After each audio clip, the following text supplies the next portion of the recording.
Bulletin में आपको ये बताएं कि रावलपिंडी के इलाके चौंतरा में दो गिरोहों में एक तसादुम के बाद 6 अफराद जाम बहक हो गए हैं।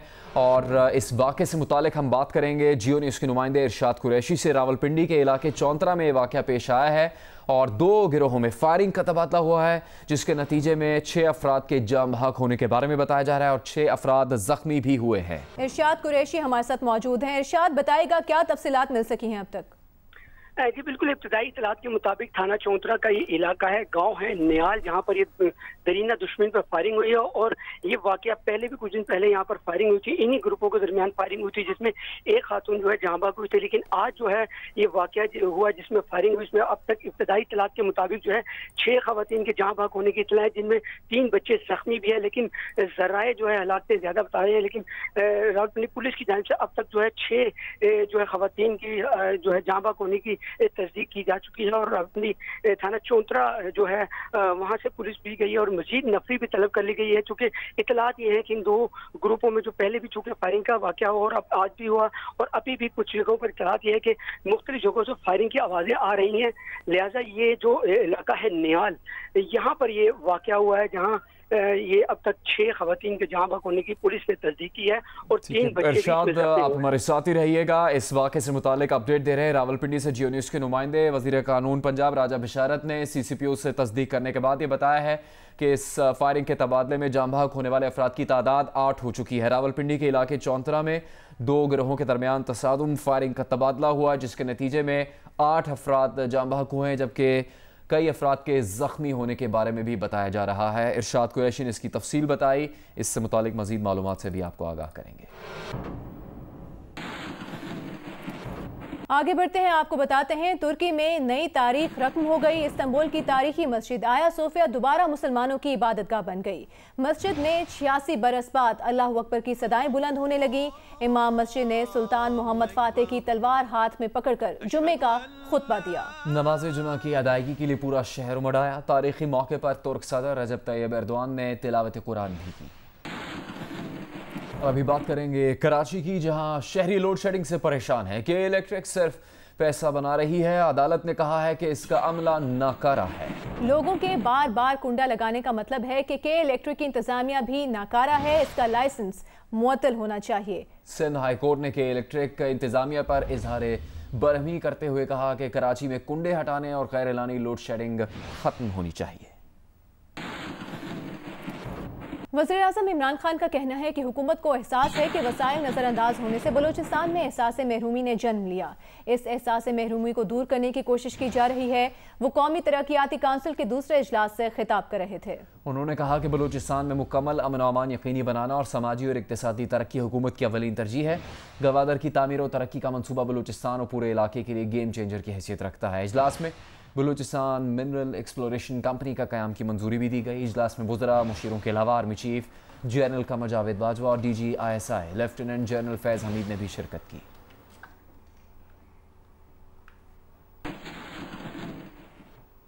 आपको ये अपडेट दें, 1 तोला सोना मजीद 1400 रुपये महंगा होकर 1,18,700 रुपये का हो गया है। 10 ग्राम सोने की कीमत 1200 रुपये इजाफे के बाद 1,01,766 रुपये हो गई है। मुल्क में बढ़ती हुई महंगाई की बात करें तो एक हफ्ते में चीनी 2 रुपये 52 पैसे फी किलो महंगी हो गई। 3 हफ्तों में चीनी की कीमत 7 रुपये किलो बढ़ चुकी है। 20 किलो आटे का थैला 34 रुपये महंगा हो गया। आलू, प्याज, सुर्ख मिर्च, दूध, दही भी महंगी हो गई। इदारे शुमारियात ने महंगाई की हफ्तावार रिपोर्ट जारी कर दी। रिपोर्ट के मुताबिक एक हफ्ते में चीनी 2 रुपये 52 पैसे फी किलो महंगी हो गई। 3 हफ्तों में चीनी 7 रुपए फी किलो महंगी हो चुकी है। 20 किलो आटे का थैला 34 रुपए महंगा हो गया। एक हफ्ते में आलू की कीमत में 2 रुपए 2 पैसे इजाफा हुआ। 1 किलो आलू 62 रुपए 27 पैसे से बढ़कर 64 रुपए 29 पैसे के हो गए। प्याज 4 रुपए फी किलो और 200 ग्राम सुर्ख मिर्च 16 रुपए महंगी हो गई। 1 किलो दही की कीमत एक हफ्ते में 2 रुपए बढ़ गई। इदारे शुमारियात के मुताबिक पिछले हफ्ते के दौरान 11 अशिया की कीमतों में कमी भी आई। हफ्ते में 1 किलो मुर्गी का गोश्त 29 रुपए 73 पैसे सस्ता हुआ, जबकि 1 दर्जन केले 3 रुपए सस्ते हो गए। 1 किलो लहसुन की कीमत 2 रुपए सस्ती हो गई। पिछले हफ्ते में LPG का सिलेंडर भी 7 रुपए सस्ता हुआ।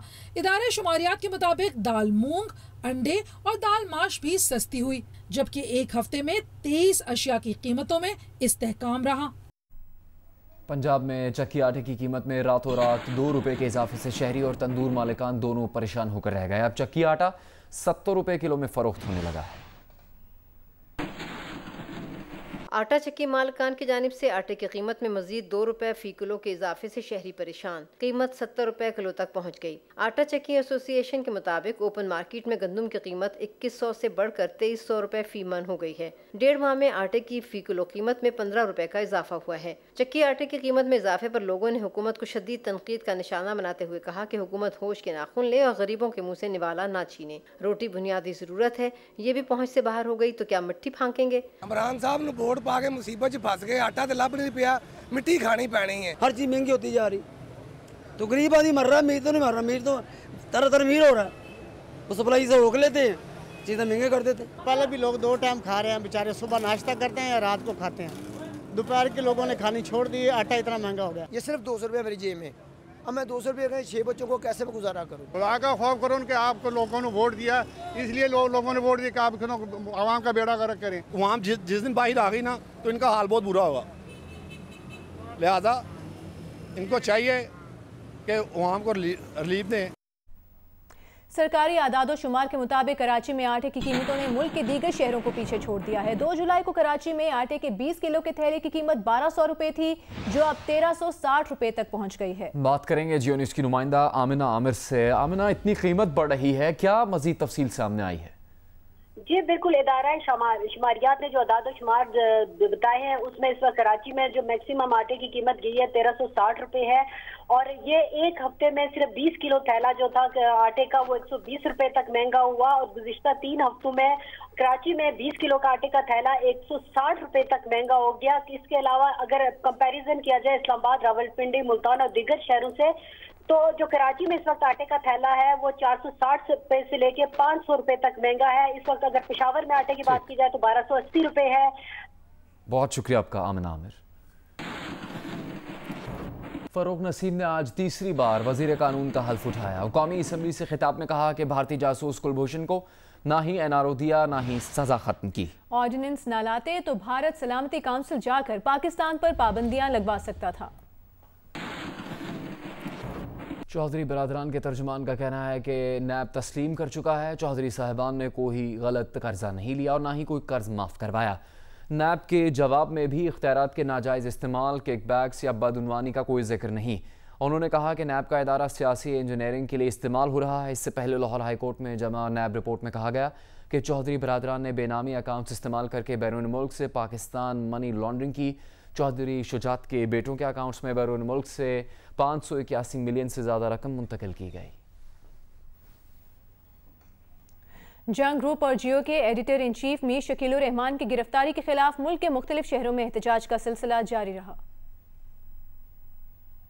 कराची में जंग जियो दफ्तर के बाहर मीर शकीलुर रहमान की रिहाई के लिए एहतजाजी मुजाहरा किया गया। कराची यूनियन ऑफ जर्नलिस्ट के साबिक सेक्रेटरी जनरल फहीम सिद्दीकी ने कहा कि मीर शकीलुर रहमान का जुर्म सहाफत है। मुल्क में सहाफत को जुर्म बना दिया गया है। शुरा से member industrial relation adviser association Arshad Mahmood advocate, Muslim League Noon के नायब सदर Iqbal Khaksar, the news union से दारा जफर और जावेद प्रेस के जनरल सेक्रेटरी राना मोहम्मद यूसुफ ने भी खिताब किया। Secretary general APNEC Shakeel Yameen Kanga ने अपने खिताब में कहा कि नैब से मुताल्लिक सुप्रीम कोर्ट का फैसला आंखें खोलने के लिए काफी है। रावलपिंडी में जंग ऑफिस के बाहर एहतजाज किया गया। एहतजाज में सहाफी, सिविल सोसाइटी और सियासी रहनुमाओं ने शिरकत की। सीनियर सहाफी नासिर चिश्ती, अब्बास आलम, आसिफ अली भट्टी, हुनैद खालिद, हनीफ खालिद, कमाल शाह, अमजद अब्बासी, रुबीना शाहीन, फारूक अकदस, राना गुलाम कादिर समेत दीगर ने मीर शकीलुर रहमान की फौरी रिहाई का मुतालबा किया। मुस्लिम लीग नून के रहनुमा इम्तियाज ताजी ने कहा कि सुप्रीम कोर्ट ने नैब का पर्दा चाक कर दिया है।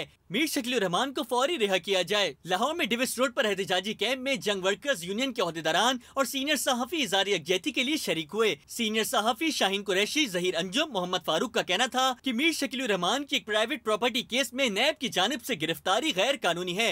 उनकी रिहाई तक एहतजाज का सिलसिला जारी रहेगा। पेशावर में मुजाहिरा जंग और जियो के दफातर के बाहर किया गया। मुजाहिरे में सहाफी और मीडिया वर्कर्स ने शिरकत की और कहा कि हक और सच की पादाश में मीर शकील रहमान को कैद रखा गया है, जो आजादी सहाफत पर हमला है। कोयटा मुजाहिरे में शुरका ने कहा कि मीर शकील रहमान की गिरफ्तारी की मजम्मत करते हैं, वो हक और सच बोलते रहेंगे। वो मीर शकील रहमान के साथ हैं और उनकी रिहाई तक एहतजाज का सिलसिला जारी रहेगा। उन्होंने मुतालबा किया कि editor in chief Mir Shakeel Rahman को बाइज्जत तौर पर रिहा किया जाए। भावलपुर में अलामती भूख हड़ताल और एहतजाजी रैली निकाली गई। सीनियर सहाफी अमीन अब्बासी, आसिफ कबीर, चौधरी मोहम्मद सलीम, हामिद गुलजार, सैयद मजीद हाशमी, सैयद सकलैन शाह, सैयद अदनान अली और दीगर सहाफियों ने शिरकत की। नवाबशाह में खवातीन वकला ने एहतजाज किया।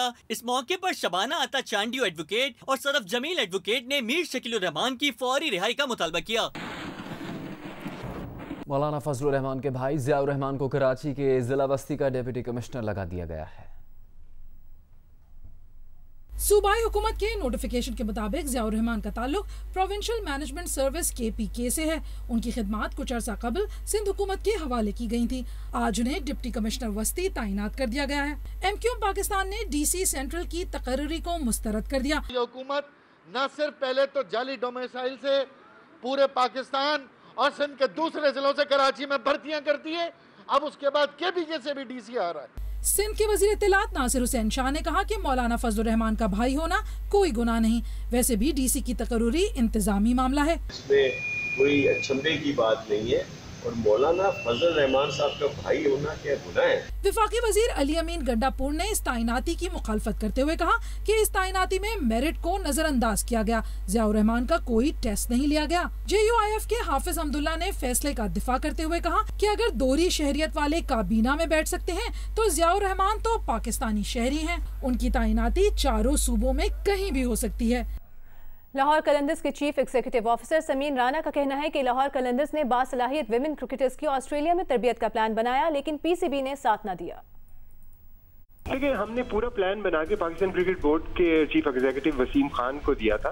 ऑब्वियसली वसीम बहुत इंटरेस्टेड थे उस प्रोग्राम को करने में, बट ऑब्वियसली इनकी कोई मेरे ख्याल में इंटरनल अप्रूवल्स ऐसी नहीं मिल सकी थी जिससे हम फर्दर इसको कंक्लूड कर पाते। इंटेंशन तो वसीम की थी कि वो इस प्रोग्राम को लेके आगे चलेंगे, हमारी तो पूरा प्रोग्राम था, बट इसको उस तरह से सपोर्ट पाकिस्तान क्रिकेट बोर्ड की तरफ से नहीं मिल सका, क्योंकि वुमेन्स के लिए कुछ चीज़ें इंपॉर्टेंट होती हैं जो हमें ऑन बोर्ड करनी पड़ती हैं पाकिस्तान क्रिकेट बोर्ड को। फॉर एग्जांपल वुमेन्स के ट्रायल लेना, उसके लिए सारी अरेंजमेंट्स करना, we were ready to do that, but Pakistan cricket board की प्रेजेंस हमें चाहिए थी ताकि हम उस चीज़ को प्रॉपरली एग्जीक्यूट कर सकें। मेल में तो हमारे पास एक अपनी टीम है ना, जिसमें हम PSL में लड़कों को खिला सकते हैं, तो बच्चियों को इवेंचुअली खेलना तो पाकिस्तान क्रिकेट टीम के लिए था, तो हमने वो पूरा प्लान उनके साथ मिलके बनाया था, बट अनफॉर्चुनेटली वो एग्जीक्यूट नहीं हो सका। दीगर खबरों में आपको बताएं, पेशावर हाई कोर्ट ने समाजी रहनुमा इदरीस खटक की गुमशुदगी के केस में 10 अगस्त को केस का मुकम्मल रिकॉर्ड तलब कर लिया है। इदरीस खटक की जानिब से लतीफ़ आफरीदी और तारिक अफगान एडवोकेट अदालत में पेश हुए। अदालत ने वकला के दलाइल सुनने के बाद मुतल्लिका इदारों को नोटिस जारी करते हुए समाअत मुलतवी कर दी। टिड्डी दल का जायजा लेने के लिए नेशनल लोकस कंट्रोल सेंटर में विफाकी वज़ीर बराए national food security Syed Fakhar Imam के ज़ेर सदारत इजलास हुआ और अफ्रीका और इंडिया की तरफ से आने वाले टिड्डी दल के मुमकिन खतरे से निमटने के इक़दामात पर गौर किया गया।